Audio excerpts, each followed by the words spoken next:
नमस्कार, मैं doctor Sahdev Chaudhary, consultant physician एवं एनसीडी प्रभारी एवं कार्डियक केयर यूनिट प्रभारी, राजकीय जिला चिकित्सालय नागौर। आज आपसे विश्व हृदय दिवस के दिन हृदयघात संबंधित जानकारी साझा करूंगा। हृदयघात मुख्यतः दो कारणों से होता है। एक होते हैं मॉडिफाइबल रिस्क फैक्टर्स, एक होते हैं नॉन मॉडिफाइबल रिस्क फैक्टर्स। जो नॉन मॉडिफाइबल रिस्क फैक्टर्स होते हैं, जिन्हें कि हम नहीं बदल सकते हैं, वो है आपकी बढ़ती आयु, आपका सेक्स, यानी कि फीमेल्स जो होती हैं वो मेनोपॉज तक प्रोटेक्टेड रहती हैं हार्ट डिजीज से, और मेनोपॉज के बाद उनमें खतरा बढ़ जाता है। और तीसरा एथनिसिटी। जबकि जो मॉडिफाइबल यानी कि जिन्हें हम बदल सकते हैं, वो रिस्क फैक्टर्स है सबसे पहले आपकी डाइट, यानी कि आप क्या खाते हैं। आपकी डाइट बैलेंस रहनी चाहिए। डाइट में कम से कम मात्रा में शुगर, सॉल्ट और जो है सैचुरेटेड फैट्स यानी वसा कम से कम मात्रा में रहना चाहिए। ज़्यादा से ज़्यादा सब्जियां खाएं, ज़्यादा से ज़्यादा फ्रूट्स खाएं।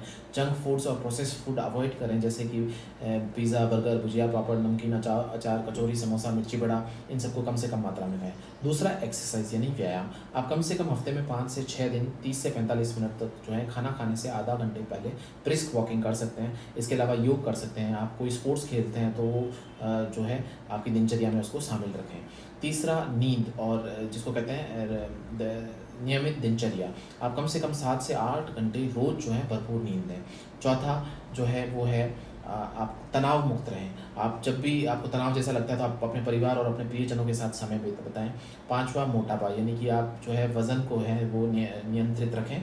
छठा स्मोकिंग, यानी कि तंबाकू का सेवन किसी भी प्रकार से ना करें, यह आपके हृदयघात के खतरे को बढ़ाता है।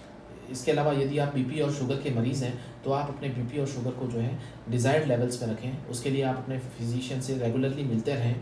और इसके अलावा आपकी 30 वर्ष के बाद आपको प्रत्येक वर्ष अपने सारे रूटीन इन्वेस्टिगेशंस कराने चाहिए, और स्पेशली जो है लिपिड प्रोफाइल यानी कि कोलेस्ट्रॉल लेवल्स की जांच अवश्य करवाएं।